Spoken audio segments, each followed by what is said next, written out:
Hello friends, I'm Ellie, welcome to Cardboard Design. Today, I continue to bring you interesting fairy tales. Let's listen, I believe you will like it. The first fairy tale, The Snowman. It is so delightfully cold Said the snowman. that it makes my whole body crackle. This is just the kind of wind to blow life into one. How that great red thing up there is staring at me. He meant the sun, who was just setting. It shall not make me wink. I shall manage to keep the pieces. He had two triangular pieces of tile in his head. Instead of eyes, his mouth was made of an old broken rake and was, of course, furnished with teeth. He had been brought into existence amidst the joyous shouts of boys, the jingling of sleigh bells, and the slashing of whips. The sun went down, and the full moon rose, large, round, and clear, shining in the deep blue. There it comes again, from the other side. Said the snowman, who supposed the sun was showing himself once more. Ah, I have cured him of staring, though now he may hang up there and shine, that I may see myself. If I only knew how to manage to move away from this place, I should so like to move. If I could, I would slide along yonder on the ice, as I have seen the boys do. But I don't understand how. I don't even know how to run. Away, away! Barked the old yard dog. He was quite hoarse, and could not pronounce bow wow properly. He had once been an indoor dog, and laid by the fire, and he had been hoarse ever since. The sun will make you run someday. I saw him, last winter, make your predecessor run, and his predecessor before him. Away, away! They all have to go. I don't understand you, comrade. Said the snowman. Is that thing up yonder to teach me to run? I saw it running itself a little while ago, and now it has come creeping up from the other side. You know nothing at all. Replied the yard dog. But then, you've only lately been patched up. What you see yonder is the moon, and the one before it was the sun. It will come again tomorrow, and most likely teach you to run down into the ditch by the well, for I think the weather is going to change. I can feel such pricks and stabs in my left leg. I am sure there is going to be a change.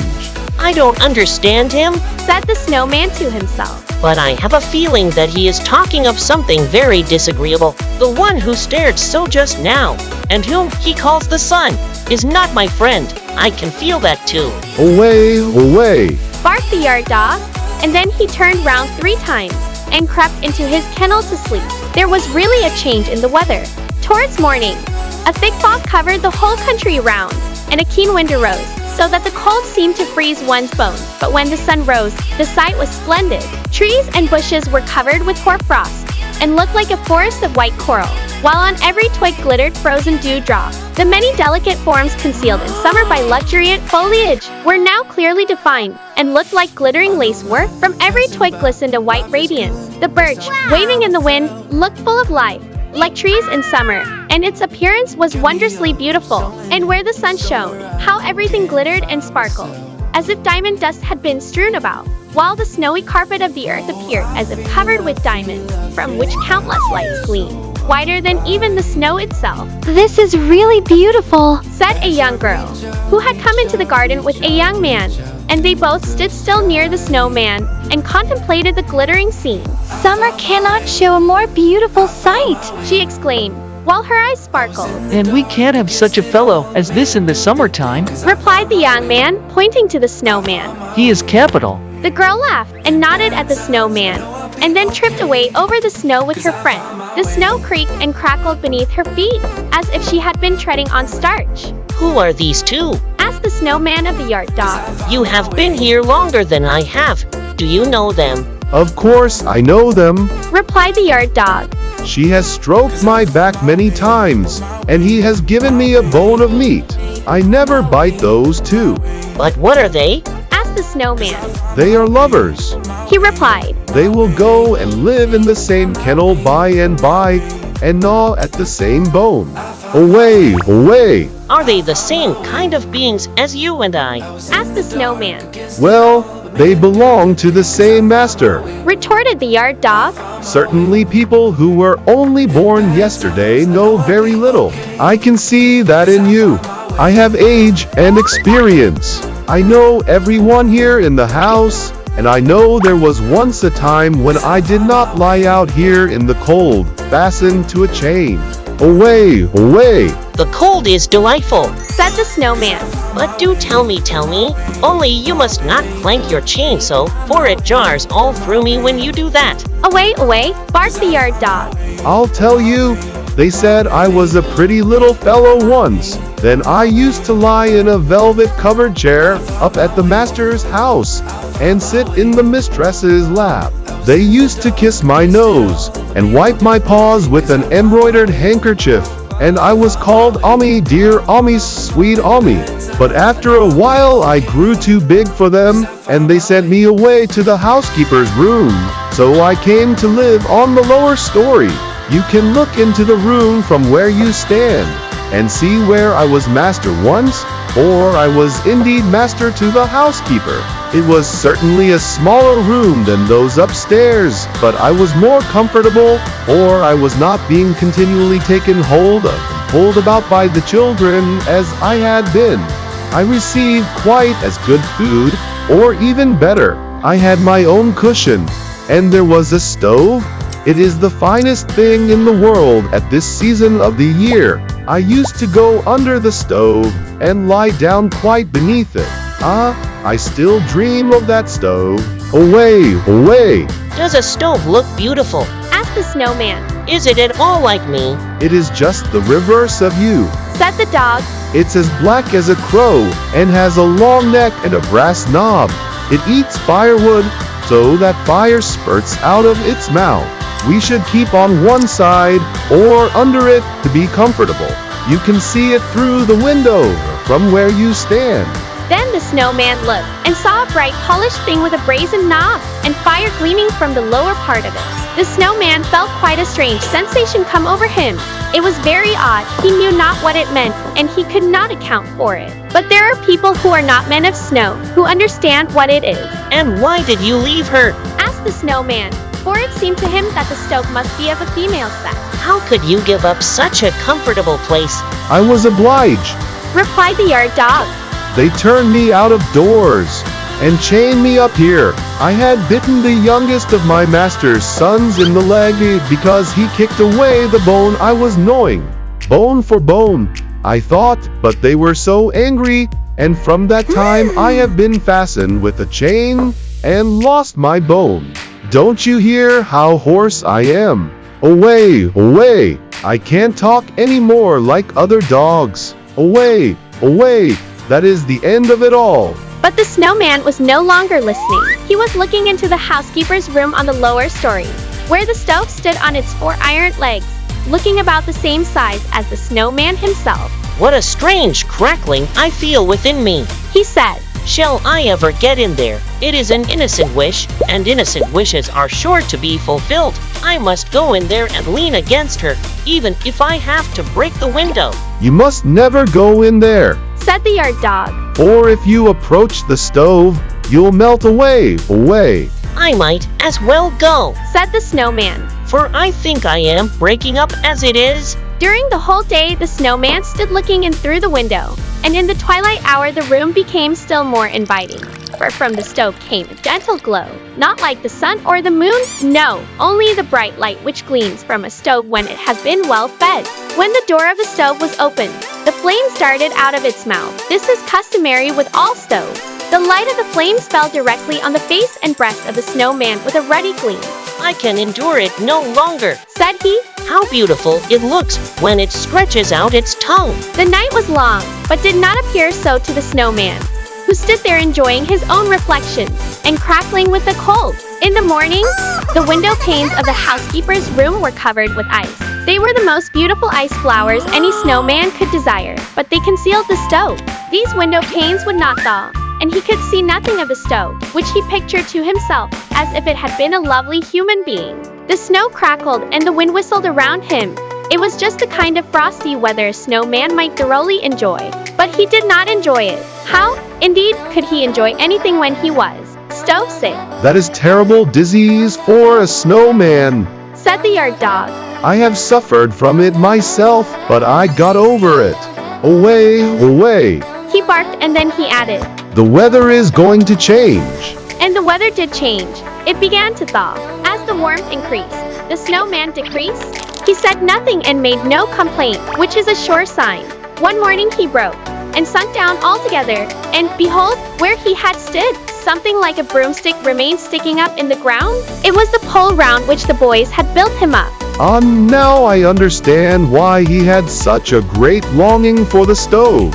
Said the yard dog. Why, there's the shovel that is used for cleaning out the stove fastened to the pole. The snowman had a stove scraper in his body. That was what moved him so. But it's all over now. Away, away. And soon the winter passed. Away, away, barked the horse yard dog. But the girls in the house sang, come from your fragrant home, green time. Stretch your soft branches, willow tree. The months are bringing the sweet springtime. When the lark in the sky sings joyfully, come gentle sun, while the cuckoo sings. And I'll mock his note in my wanderings. And nobody thought any more of the snowman. The snowman is created in the joy and vitality of winter, but he exists only temporarily. His transience reflects the impermanence of life, serving as a reminder that everything is temporary and subject to change. The snowman harbors hopes and desires to be close to the warm stove, a place that he finds alluring and irresistibly appealing. This can symbolize the excitement and aspirations in life, especially when facing new and enticing prospects. The changing weather, from freezing winter to the thaw of spring, is closely tied to the theme of change and endings in life. The snowman, as a symbol of winter, appears vulnerable and ultimately ends as the environment transforms. Despite melting away and facing an end, the snowman does not complain. This can be understood as an acceptance of transience and an acknowledgement that renewal and regeneration may come in different forms. The conversation between the snowman and the yard dog introduces a comparison between indoor and outdoor life. It reflects an understanding of the differences between them and suggests an awareness of life's diversity and living environments. The melting of the snowman serves as a reminder that transience is inevitable, and what's crucial is how one confronts and deals with it. The story suggests a gentle and calm approach to facing the temporary nature of life. The second fairy tale. In the duck yard, a duck arrived from Portugal. Some people said she came from Spain, but that doesn't really matter. She was called the Portuguese. She laid eggs and was killed and dressed and cooked. That's the story of her life. But all the ducklings that were hatched from her eggs were also called Portuguese, and there's some distinction in that. At last there was only one left of her whole family in the duck yard, a yard to which the hens also had access, and where the cock strutted about with endless arrogance. His loud crowing annoys me, Said the Portuguese duck. but there's no denying he's a handsome bird, even if he isn't a drake. Of course, he should moderate his voice, but that's an art that comes from higher education, such as the little songbirds over in our neighbor's lime tree's house. How sweetly they sing. There's something so touching over their melodies. I call it Portugal. If I only had a little songbird like that, I'd be a kind and good mother to him, for that's in my blood, my Portuguese blood. While she was speaking, suddenly a little songbird fell head over heels from the roof into the yard. The cat had been chasing him, but the bird escaped with a broken wing and fell down into the duck yard. That's just like the cat, that monster. Said the Portuguese duck. I remember his tricks from when I had ducklings of my own. That such a creature should be permitted to live and roam about on the roofs. I'm sure such things could not happen in Portugal. She pitied the little songbird, and even the other ducks who weren't Portuguese felt pity for him too. Poor little fella! They said, and then one after another came up to look at him. Of course, we can't sing, They said, but we have an inner understanding of song or something like that. We can feel it, even if we don't talk about it. Then I will talk about it, said the Portuguese. and I'll do something for this little fellow. It's only my duty. And then she stepped into the water trough and thrashed her wings about the water so vigorously that the little songbird was almost drowned by the shower he got, but he knew the duck meant well. There, that's a good deed. She said, The others may observe it and profit by my example. Pete, said the little bird. One of his wings was broken, and he was finding it difficult to shake himself, but he quite understood that the bath was meant kindly. You're very kind-hearted, madam. He said, hoping she wouldn't give him another shower. I never thought much about my heart. Said the Portuguese. But I know this much. I love all my fellow creatures except the cat. Nobody could expect me to love him, for he ate up 2 of my ducklings. Now make yourself at home, for you can be quite comfortable here. I myself am a foreigner, as you can tell from my bearing and my feathered dress. My Drake is a native of this country. He doesn't have my blood, but still I'm not proud. If anyone in this yard can understand you, I may safely say it is I. Her beak is full of portulaca, said a common little duck who was considered very witty. All the other common ducks decided the word portulaca was very funny, for it sounded like Portugal. They poked each other and said, "Quack, he was really so witty." And now all the other ducks began to pay attention to the little songbird.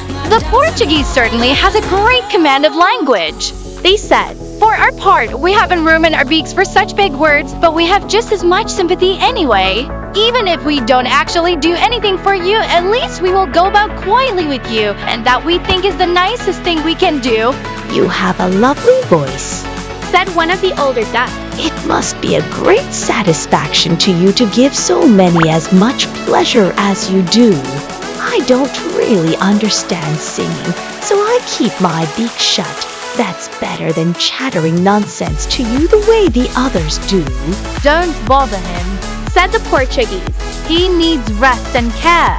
My little songbird, do you want me to give you another shower bath? Oh no, please let me stay dry. He begged. The water cure is the only that does me any good when I'm sick, said the Portuguese. But amusement helps too. The neighboring hens will soon be coming to visit us. There are 2 Chinese hens among them. They wear breeches, are well educated, and have been imported, so they stand higher than the others in my esteem. And the hens came, and the cock came with them. Today he was polite enough not to be rude. You're a true songbird, he said. and you do all you possibly can with such a small voice as yours. But you should have a little steam power so everyone would hear that you are a male. The 2 Chinese were enraptured at the appearance of the songbird. He was still very much rumpled up after his bath, so he looked to them like a little china chicken. He's charming, they cried, and then engaged themselves in conversation with him.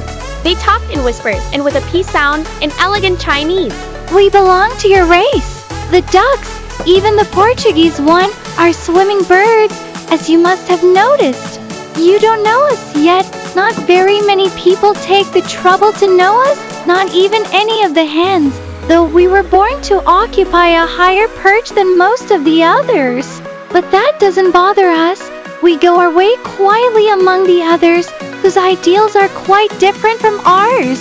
We look only at the bright side of things and mention only what's good, though it's sometimes difficult to find something like that when there isn't anything. Besides us 2 and the cock, there is no one in the whole hen yard who is talented, and honesty does not exist among the inhabitants of this duck yard. We warn you, little songbird, don't trust that one over there with the short feathers in her tail. She's tricky. The spotted one there, with the crooked stripes on her wings, is always looking for an argument and won't let anybody have the last word, though she's always in the wrong. The fat duck over there never has a good thing to say about anybody, and that is contrary to our nature. If we haven't something good to say, we keep our beaks shut. The Portuguese is the only one who has a little education and whom one can associate with, but she's hot-tempered and talks too much about Portugal. How those 2 Chinese are always whispering, said one of the ducks. They annoy me. I have never spoken to them. Now the drake came up, and he thought the little songbird was a sparrow. Well, I don't see any difference. He said, It's all the same, anyway. He's just a plaything, and if you have one, why, you have one. Don't pay any attention to what he says. the Portuguese whispered. He is a very respectable businessman, and with him business always comes first. But now I'm going to lie down for a rest. You owe that to yourself, so you'll be nice and fat when the time comes to be embalmed with apples and plums. And then she lay down in the sun and blinked one eye. She lay so comfortably and felt so well, and so she slept very comfortably. The little songbird busied himself with his broken wing, but finally he too lay down, pressed close beside his patroness. The sun was bright and warm. It was a good place to be.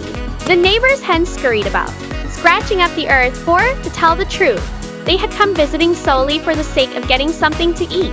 The Chinese were the first to leave the duck yard, and the other hens soon followed them.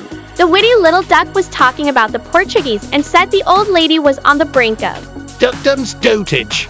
At this the other ducks chuckled. Duckdom's dotage. They cackled. That's unusually witty. Then they repeated the other joke about Portulaca. That was very amusing to them, and then they lay down. They had been sleeping for some time when suddenly some food was thrown in for them.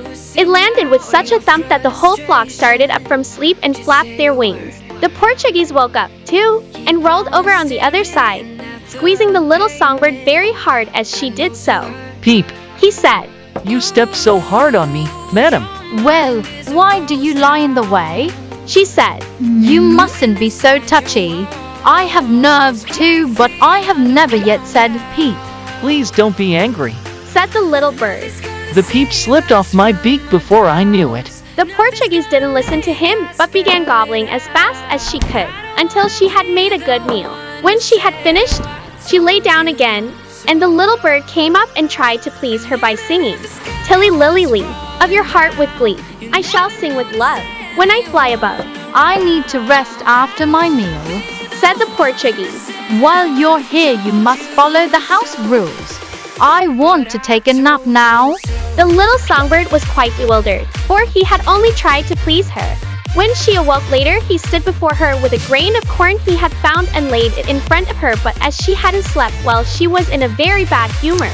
You can give that to a chicken. She said, And don't stand and hang over me. Why are you angry with me? he asked.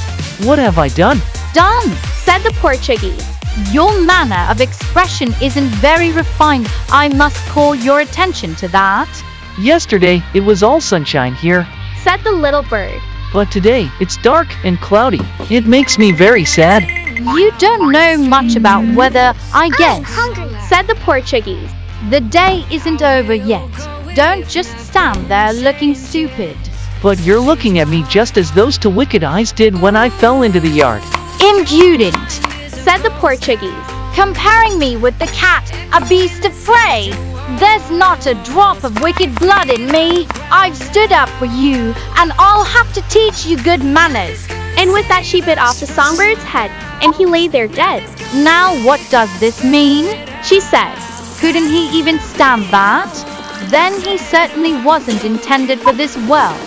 I know I've been like a mother to him because I have such a good heart. And then the neighbor's cock stuck his head into the yard and crowed like a steam engine.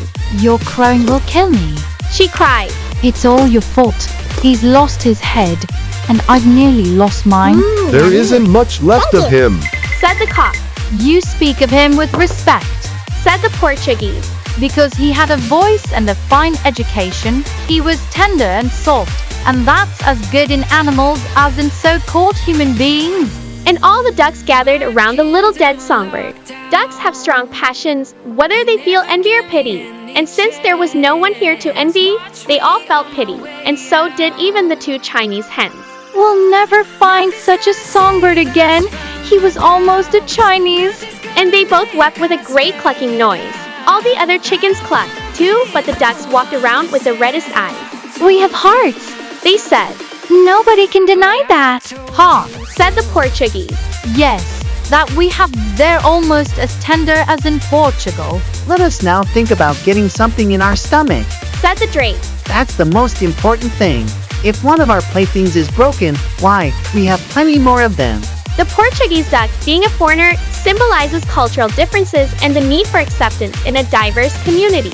Despite being different, she shows kindness to the little songbird, emphasizing the importance of understanding and embracing diversity. The Portuguese duck's initial kindness towards the injured songbird highlights the compassion that can exist even among different species. However, as the story progresses, the duck's unpredictable behavior reflects the complexities of human or animal emotions and interaction. The story incorporates satire and humor, especially in the portrayal of the hens and the witty duck. The use of wordplay such as Portulaca, sounding like Portugal, adds a lighthearted touch to the narrative. The interactions between the ducks, hens, and the little songbird shed light on the dynamics of relationships. The duck's willingness to show pity and the hen's emotional response to the songbird's death highlight the interconnectedness of living beings. The sudden turn of events, with the Portuguese duck unexpectedly turning aggressive and causing harm to the songbird, serves as a reminder of the unpredictable nature of life. It suggests that even seemingly kind individuals may have moments of unpredictability. The pragmatic attitude of the drake, prioritizing the need for sustenance over emotion, adds another layer to the story. It reflects the survival instincts present in the animal kingdom and, by extension, in human society.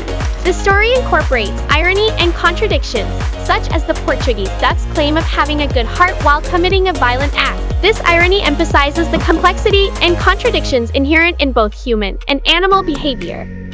The third fairy tale, Children's Prattle. There was a large party for children at the house of the merchant. Rich people's children and important people's children were all there. Their host, the merchant, was a learned man. His father had insisted that he have a college education. You see, his father had been only a cattle dealer, but he had always been honest and thrifty. This business had brought him a fortune, and his son, the merchant, had later managed to increase this fortune. Clever as he was, he also had a kind heart, but there was less talk about his heart than about his money. His house was always full of guests, some who had blue blood, as it is called, and some who had mind, some who had both, and some who had neither. But this time it was a children's party, with children's prattle and children say what they mean. Among the guests was a pretty little girl, most absurdly proud that her father was a groom of the bedchamber. The servants had taught her this arrogance, not her parents. They were much too sensible. I'm a child of the chamber, she said.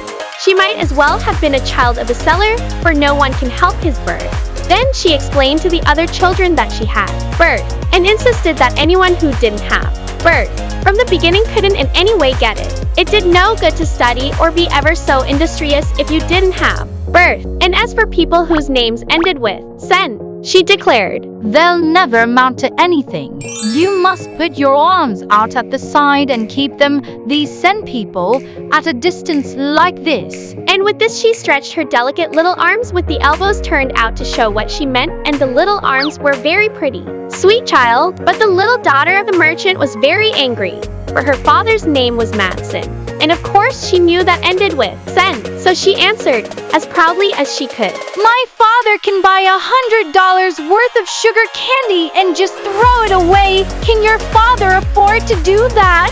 Yes, but my father, said the little daughter of a writer, can put your father and her father and everybody else's father into a newspaper.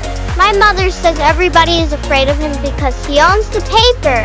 And then she strutted as though she were a real little princess who knows how to strut. Meanwhile, a poor boy stood right outside the half-open door, peeping through the crack. This youngster was so humble that he wasn't even allowed into the room. He had been helping the cook by turning the spit, and now he had permission to peep through the door at the beautifully dressed children who were enjoying themselves inside, and that meant a lot to him. Wish I were one of them, he thought, and then he heard what they said, and that was enough to make him very sad. His parents had not saved a penny. They couldn't afford to buy a newspaper, much less write for one. Worst of all, his father's name, and hence his own, ended with sen. He could never amount to anything in this world. That was sad, indeed. But still it seemed to him he had been born. Yes, just like everybody else, it couldn't possibly be otherwise. So much for that evening. Many years had passed, and in that time children grow up. Now there stood in the city a handsome house, full of beautiful treasures, and everybody wanted to see it. Even people who lived outside the city came to see it. And which of the children we have told you about owned this house? Yes, that's very easy for you to guess. No, it's not so very easy after all. That house belonged to the poor little boy. He had amounted to something, in spite of the sen at the end of his name, Thorvaldsen. And the three other children, the children of blue blood, money, and intellectual pride. Well, one had nothing to reproach the other with. They were all equal as children, and they turned into charming and pleasant people, for they were really good at heart. What they had thought and said that evening had just been children's prattle. This is the end of the storytelling session. I will be back tomorrow to bring you more interesting fairy tales. Bye-bye!